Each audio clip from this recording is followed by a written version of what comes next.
হরে কৃষ্ণ বন্ধুরা, রাধে রাধে। এরপর থেকে আমার চ্যানেলে আপনারা কিন্তু নিরামিষ রেসিপি শুধু পাবেন। আমি কিন্তু অনেক আগে থেকে নিরামিষি রেসিপি অনেক করেছি, তো এখন থেকে আরও বেশি পরিমাণে আমি নিরামিষ রেসিপি করব। আমরা এতদিন একটু ব্যস্ততার জন্য মাঝখানে আমি কিছুদিন কিন্তু ভিডিও দিতে পারিনি। তো প্লিজ বন্ধুরা, আজকের ভিডিওটা দেখুন। একটা নতুন রেসিপি করছি, সম্পূর্ণ নিরামিষ। এখানে আমি নিয়েছি কিছুটা করলা বা উচ্ছে। দেখুন, করলা বা উচ্ছেগুলোকে আমি দুই মাথাতে একটু আগে প্রথমে বোটাটাকে একটু সামান্য রেখেছি। এবারে আমি একটা চাকু বা ছুরি দিয়ে আমি করলাগুলোকে মাঝ বরাবর চারিদিক থেকে একটু ছিঁড়ে নেব। এখানে আমি একটু কচি মাপের নিয়েছি করলাগুলো। যদি আপনারা একটু পোক্ত বা পুরো করলা নেন, তাতে কিন্তু বীজ হবে, সেই বীজগুলো কিন্তু ফেলে দিতে হবে। আর এখানে যেহেতু কচি নিয়েছি, যার জন্য এখানে বীজগুলো ফেলার দরকার নেই। দেখুন, আমি কিন্তু খুব সুন্দর করে চিড়ে নিয়েছি। এতে করে কিন্তু করলার ভেতরে কিন্তু সব গ্রেভিগুলো খুব সুন্দরভাবে পৌঁছে যাবে, খেতেও কিন্তু ভালো লাগবে। তো দেখুন, এইভাবে সব করলাগুলোকে আমি একটা একটা করে চারিদিক থেকে কিন্তু চিড়ে চিড়ে আমি সবগুলোকে ভালো করে তৈরি করে নিলাম। তো এবারে বন্ধুরা, সবগুলো আমি করলা কিন্তু একইভাবে চিড়ে নিয়েছি। এখন আমার সব করলাগুলো মধ্যে আমি দিয়ে দেব সামান্য পরিমাণ লবণ এবং দিয়ে দেব সামান্য পরিমাণ হলুদ গুঁড়ো।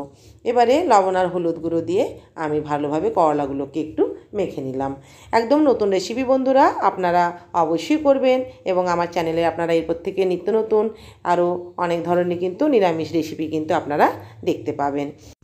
এদিকে কড়াই বসিয়ে দিয়েছি, তাতে আমি তেল দিয়েছি সর্ষের।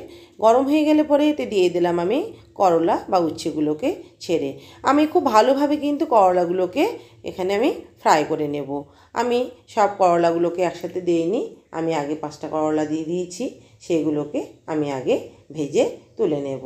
একটু ভালো করে ভাজতে হবে বন্ধুরা, যেহেতু এটা তেতো।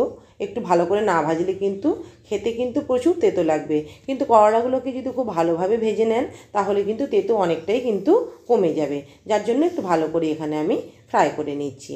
তো দেখুন, সুন্দর করে আমার ফ্রাই করা হয়ে গেছে। আমি এবারে করলাগুলোকে তুলে নিলাম প্লেটের মধ্যে। এবারে আমি বাকি যে করলা ছিল সেইগুলোকেও একইভাবে আমি ফ্রাই করে নিচ্ছি। ভালোভাবে এই করলাগুলো আমার ফ্রাই করা হয়ে গেছে, সেইগুলোকেও আমি তুলে নিলাম। এবারে আমি দেখুন সব করলাগুলোকে তুলে একটা প্লেটে রেখেছি। এবারে ওই একই তেলের মধ্যে আমি দুটো মাঝারি সাইজের আলুকে আমি 4 পিস করে দিয়ে দিয়েছি। এখানে আমি আলুগুলোকেও একটু ভালো করে কিন্তু ফ্রাই করে নেব। একটু করলার সাথে আলুটা দিলে একটু খেতে ভালো লাগবে, যার জন্য এখানে এই আলুটা আমি দিয়েছি। তো আলুটাকে খুব সুন্দর করে আমি কিন্তু এখন লালচে করে ভেজে নেব। এবারে দেখুন, আমি দিয়ে দিলাম 1/2 টিস্পুন রাঁধুনি। এই রাঁধুনিটা দিলে পরে একটু টেস্টটা কিন্তু বেশি হবে। যদিও এটা শুক্তো নয়, শুক্তোতে রাঁধুনিটা বেশি ভালো লাগে, তবু যেহেতু এখানে তেতো বা উচ্ছে আছে, যার জন্য একটু আমি রাঁধুনি ফোড়ন দিলাম। আগে দিলে কিন্তু রাঁধুনিটা পুড়ে যেত, যার জন্য আমি একটু পরেই দিয়েছি। এবারে একটা বাটির মধ্যে আমি একটা মশলা তৈরি করে নিচ্ছি। দিয়ে দিলাম 1/2 টিস্পুন আদা বাটা, 1/2 টিস্পুন জিরে বাটা এবং দিয়ে দিলাম 1 টিস্পুন টমেটো বাটা। এবারে দিয়ে দিলাম সামান্য পরিমাণ একটু লবণ, কারণ লবণ কিন্তু আমি আগে দিয়েছিলাম, সেই জন্য কম করে দিলাম। আর দিয়ে দিলাম একটু সামান্য হলুদ গুঁড়ো। সামান্য একটু জল দিয়ে ভালোভাবে পেস্টটাকে আমি তৈরি করে নিচ্ছি আগে। এবারে দিয়ে দিলাম 1/2 টিস্পুনেরও কম লঙ্কা গুঁড়ো। বন্ধুরা, তেতোতে কিন্তু লঙ্কা চলে না, তবু এখানে রেসিপিটা যেহেতু একটু অন্যরকম, যার জন্য আমি একটু সামান্য হালকা একটু লঙ্কা গুঁড়ো দিয়েছি। এবারে এই ভাজা আলুর মধ্যে আমি দিয়ে দিলাম মশলার পেস্টকে। এবারে মশলা দিয়ে আমি আলুগুলোকে বেশ কিছুক্ষণ আমি খুব ভালোভাবে কষিয়ে নেব। আলুও কিন্তু আমার প্রায় সুসেদ্ধ অনেকটাই হয়ে গেছে। এবারে দেখুন, আলুগুলো সিদ্ধ হয়ে গেছে। আমি আরও কিছুক্ষণ নাড়াচাড়া করে এতে এবারে আমি দিয়ে দিলাম ভেজে রাখা করলাগুলোকে। করলা দিয়ে আলু দিয়ে আমি আরও কয়েক সেকেন্ড নাড়াচাড়া একটু করে নিচ্ছি খুব ভালোভাবে। বন্ধুরা, খেতে সত্যি সুন্দর হয়, গরম ভাতে আপনারা খাবেন। অবশ্যই যারা নিরামিষী বন্ধু আছেন, তারা তো অবশ্যই রেসিপি ট্রাই করবেন। আশা করি তাদের ভীষণ ভালো লাগবে এই রেসিপি। তো ভালোভাবে আরও একটু নাড়াচাড়া করে নেবার পরে আমি এবারে দিয়ে দিলাম গরম জল। গরম জল দিয়ে আমি একটু ভালো করে নাড়াচাড়া করে নিচ্ছি।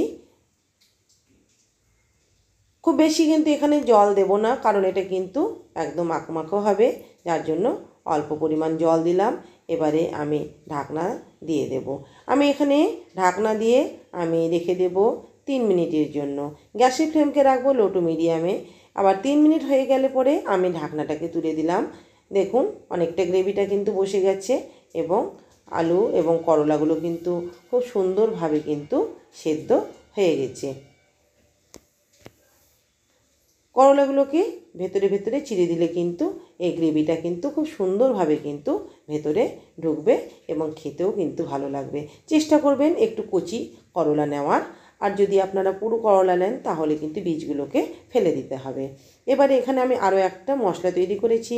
1/2 টিস্পুন পোস্ত বাটা, 1/2 টিস্পুন সর্ষে বাটা এবং 1/2 টিস্পুন চন্দনী এখানে বা রাঁধুনি, এইটাকে আমি ভালোভাবে বেটে একটা পেস্ট তৈরি করে আমি এখন এটাকে দিয়ে দিলাম। যদি আপনাদের পোস্ত না দিতে চান তাহলে সামান্য একটু পরিমাণ সর্ষে এবং একটু রাঁধুনি বা চন্দনী বেটে একসাথে দিয়ে দেবেন। ভালোভাবে এটাকে দিয়ে আমি একটু নাড়াচাড়া করে 1 মিনিট মতো ফুটিয়ে নিচ্ছি। 1 মিনিট মতো ফুটিয়ে নেওয়ার পরে দেখুন এখানে গ্রেভিটা একদম মাখো মাখো হয়ে গেছে। এবারে আর বেশি কিন্তু এখানে জাল দেব না, তাহলে কিন্তু পুরোটা কিন্তু গ্রেভি একদম বসে যাবে। যার জন্য এখন আমি বন্ধ করে দেব গ্যাসকে।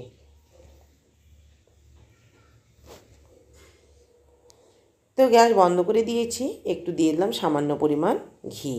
এটা চাইলে আপনারা নাও দিতে পারেন। ঘি দিয়ে ভালো করে একটু মিশিয়ে নিচ্ছি।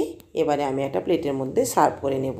আজকের রেসিপি ভালো লাগলে অবশ্যই বন্ধুরা সবাই ট্রাই করবেন এবং ভালো লাগলে চ্যানেলকে সাবস্ক্রাইব করতে ভুলবেন না। সব বন্ধুরা পাশে থাকবেন এবং আমি এরকম নিত্য নতুন রেসিপি, নিরামিষ রেসিপি দেওয়ার চেষ্টা করব। হরে কৃষ্ণ, রাধে রাধে। সবাই ভালো থাকবেন।